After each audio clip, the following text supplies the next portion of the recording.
Hey everyone, and welcome to another deep dive. Today we're going to be tackling a pretty big topic, a cosmic shakeup that changed how we see, well, everything.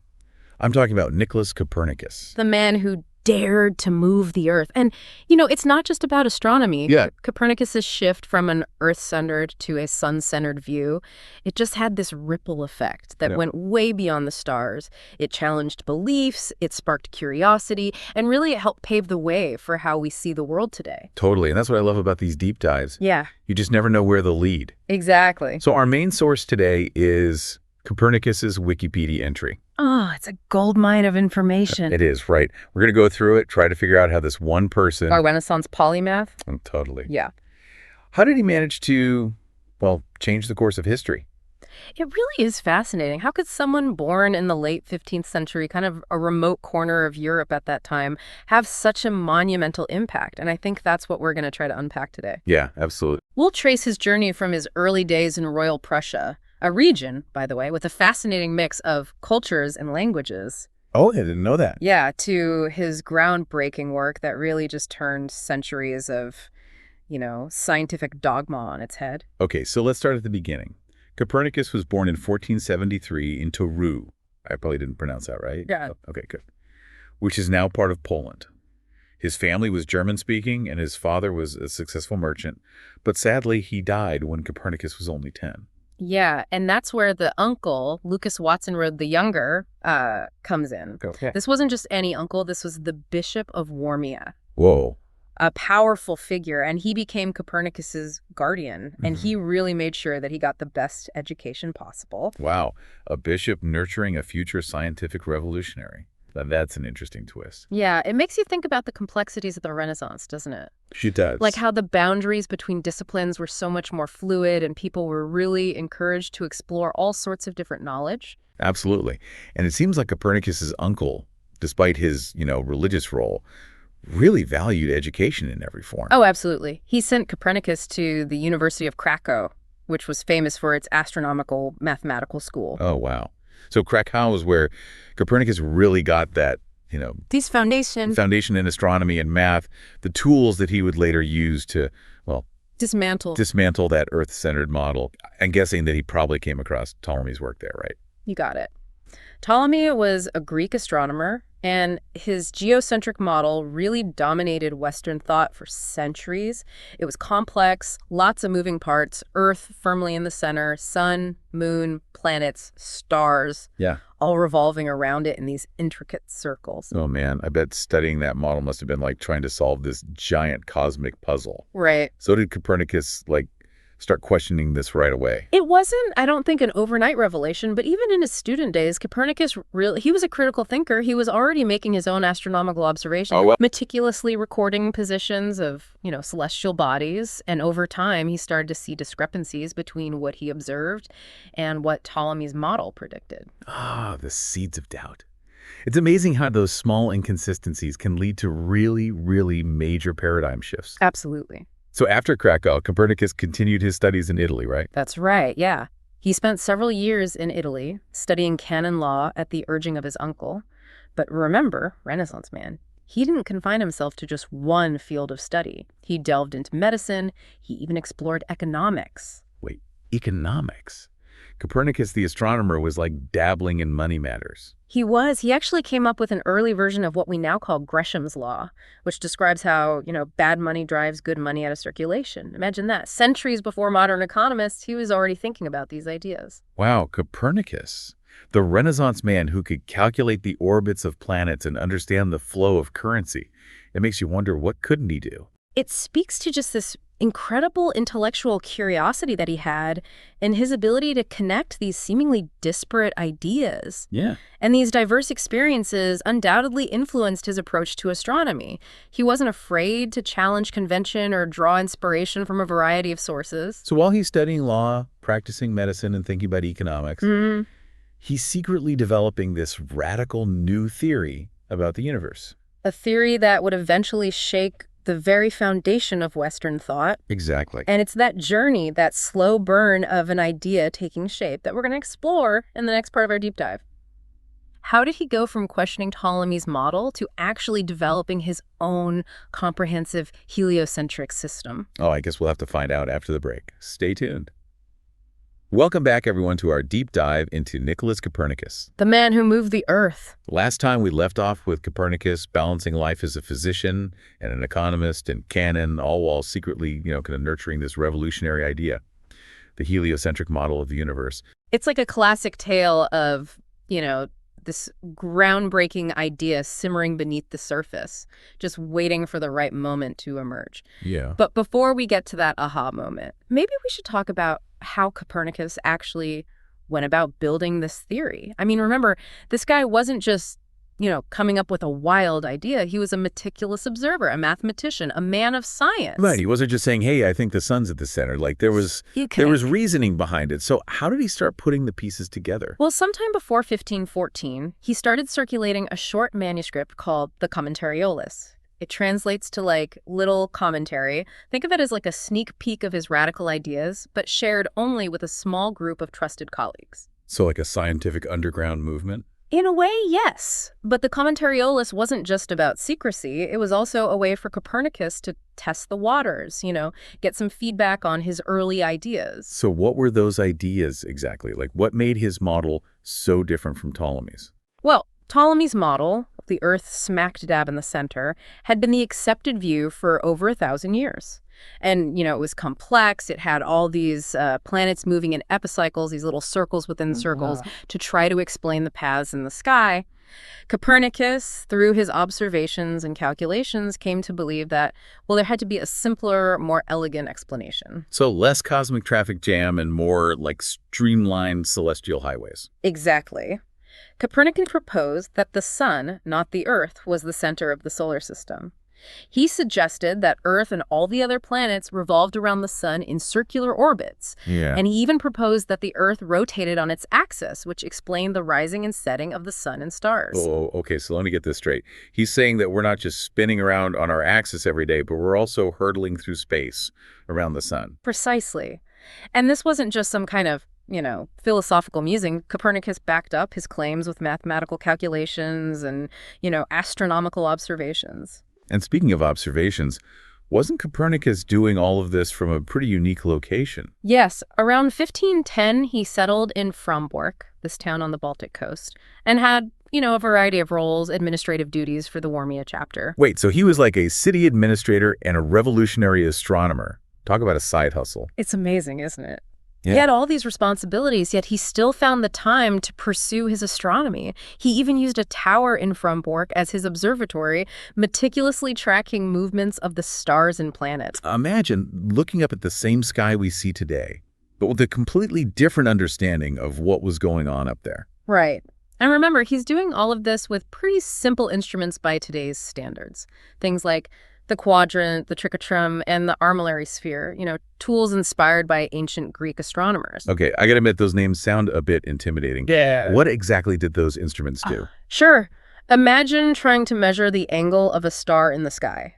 A quadrant is like a quarter of a circle, with markings along the edge. You'd sight the star along one edge, and then read the angle from the markings.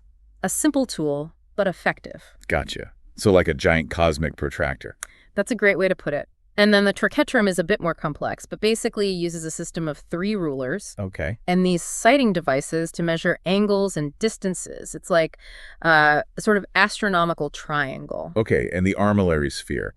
That one sounds especially fancy. It is. It's essentially a model of the celestial sphere, Okay. with rings representing the different celestial circles, like the equator, the ecliptic. You could use it to visualize the positions of stars and planets at different times. So Copernicus was using these ancient tools, combined with his own mathematical genius, to basically build a completely new model of the universe. Exactly. But here's the thing. He was working on this theory for decades, right? Why not just shout it from the rooftops, publish it? That's a great question. And I think the answer lies somewhere between caution, awareness of potential backlash, and maybe even a little bit of perfectionism. You have to remember that Copernicus was challenging a very deeply entrenched worldview, one that wasn't just, scientifically accepted, but very closely tied to religious beliefs. Yet challenging the Earth-centered view wasn't just a scientific debate. It had major philosophical and religious implications. Absolutely. And Copernicus knew this. He knew his ideas would be met with resistance, so he was hesitant to publish.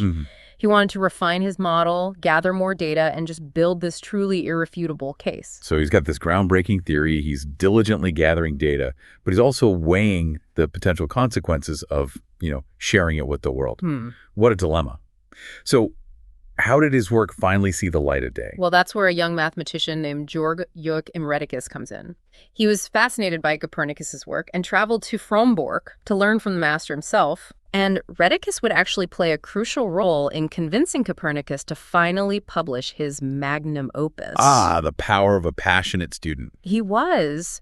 Rheticus recognized the value of Copernicus's work and the potential for it to, really transform our understanding of the universe.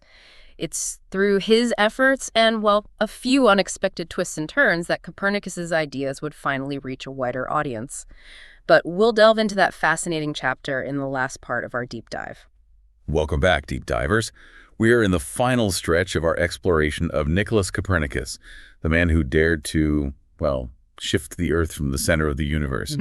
We've seen his meticulous observations, his calculations, and his, years of careful consideration before sharing his heliocentric model with the world. And it's that sharing, that moment when an idea goes out into the world, that can be so important. And for Copernicus, it was the publication of his big work, De Revolutionibus Orbium Coelestium, on the revolutions of the celestial spheres. Wow, that's a mouthful. So that really set the stage for this, seismic shift in how we thought about science. We left off with Georg Joachim Rheticus, Copernicus's very enthusiastic student, urging him to publish. So how did that actually work out? Did the Revolutionibus just, instantly become a bestseller, sparking these debates at every coffee house in Europe? Not quite. I mean, it's the 16th century. Printing was still a relatively new technology. Oh, yeah. And spreading ideas wasn't as simple as, hitting share on social media. Yeah, much slower back then. And plus, Copernicus's ideas were, pretty controversial. Right. Challenging 1,000 years of, accepted wisdom wasn't going to be easy. Right. So how did they even get this book, printed and shared with people? So after a lot of persuasion from Rheticus, Copernicus gave the manuscript to a friend, Tidem Mengies, the Bishop of Chemno. Yeah. Seeing how important the work was, gave it to Rheticus, who then took it to Johannes Petraeus, a printer in Nuremberg. Germany. Why Germany? Was there something special about Nuremberg? Nuremberg at the time was a major hub for printing and publishing, a real center of, trade and intellectual exchange, known for producing high-quality books. And it just shows you how interconnected the Renaissance world was. Ideas weren't confined by borders, really. So they send this, potentially explosive manuscript to Nuremberg, and everything just went smoothly from there, right? Well, there's a little twist. Rheticus, who was overseeing the printing, had to leave Nuremberg before the book was finished. Oh, no. So he left the last stages to a Lutheran theologian, Andreas Osiander. And Osiander decided to add his own little touch to the masterpiece. Exactly. Without Copernicus knowing, Osiander added a preface. He framed the heliocentric model as, just a hypothetical mathematical thing. Oh, wow. A tool for calculations, not, necessarily the truth. Talk about a backseat driver. It must have been frustrating for Copernicus to have his work presented with that kind of disclaimer, especially after, years of meticulous observation and calculation. Yeah, it's one of those fascinating things in history that could have really had a big impact on how the book was first seen. Some scholars believe that Osiander's preface actually might have made the ideas easier to swallow for people who weren't ready for a moving Earth. Oh, interesting. So Copernicus is, maybe on his deathbed and he finally sees his life's work printed, but it's got this unauthorized preface that downplays his ideas. Kind of like Shakespearean, right? It really is. But even with the preface, Copernicus's ideas were out there circulating, and their impact, while gradual, was really profound. So what was the initial reaction? Were people just blown away by this, or was there, pushback? It was mixed, honestly. Some astronomers and mathematicians were really intrigued by Copernicus's model. They saw how it could simplify calculations, Hmm. and provide a more harmonious view of, well, the cosmos. Yeah. But of course, there was resistance, particularly from those who were, really attached to that older view. I imagine it must have been hard to, challenge thousands of years of accepted wisdom. Plus, like we've been saying, there were those religious implications. Absolutely. The church's reaction was complex and, well, it really evolved over time. Right. Some saw no problem with the heliocentric model and their teachings, while others thought it was a direct challenge, Hmm. to their authority and how they saw the universe. It's interesting how, a scientific idea could be so tied to philosophical and religious beliefs. It is. It's a reminder that science isn't always about, just cold, hard facts. Yeah, You could touch upon our deepest beliefs about ourselves and, our place in the world. absolutely. And in the case of Copernicus's model, it was that challenge to those deep beliefs that sparked a real revolution. Yeah. His ideas paved the way for, well, just tons of discoveries and new ways of thinking that would eventually transform how we understand the universe and our place in it. So who are some of the key figures who kind of carried that Copernican torch after he was gone? Well, one early supporter was Erasmus Reinhold, a German astronomer and mathematician. He was skeptical at first, but he came around. He even published a set of astronomical tables based on Copernicus's work, Oh, wow. and those tables were widely used. So even those who were resisting at first were eventually won over. Exactly. It shows how compelling his model was. Another big figure was Johannes Kepler, who built upon Copernicus's work and refined the model even further. He brought in the idea of elliptical orbits, which, more accurately reflected how planets actually move. Elliptical orbits. Right. A big change from the ancient Greek idea of perfect circles. It was a big shift. Kepler's laws of planetary motion provided a much more precise understanding of how planets move. And then there's Galileo, Of course. whose observations with his telescope gave even more evidence to support this model. But sadly, his very vocal support for Copernicus got him in trouble with the church. Yeah, Galileo's story is both inspiring and tragic, isn't it? He dared to, challenge dogma with observation and reason, but he paid the price. It just shows us that scientific progress isn't always a smooth, straight path. It's often met with, resistance and even worse. Mm-hmm. But ultimately, the evidence for the heliocentric model was just too strong to ignore. And it was Isaac Newton, building on the work of Copernicus, Kepler, and Galileo, who provided that final piece of the puzzle, the law of universal gravitation. That was truly groundbreaking, wasn't it? It explained why planets orbit the sun in those elliptical paths and why things fall to the ground. Right. It unified our understanding of the cosmos, showing that, the same laws apply to everything. And it all really goes back to Copernicus's willingness to challenge what everyone thought they knew, to question everything, and to, dream up this new model of the universe. And that's his legacy, right? What is his lasting legacy? He revolutionized astronomy, obviously, but he also started a scientific revolution. Mm-hmm. And it changed how we understand the world and ourselves. He showed us what observation, reason, and courage can really do. It reminds us that even the most settled ideas can be turned upside down when there's, enough evidence and innovative thinking. Mm-hmm. And maybe that's the most important thing we can take from our deep dive into Copernicus. The search for knowledge is an ongoing thing. It needs curiosity, courage, and collaboration. And who knows what amazing ideas are still out there waiting to be found. It's exciting to think about. It is. And it all started with the man who, dared to move the Earth. Thanks for joining us on this deep dive. Until next time.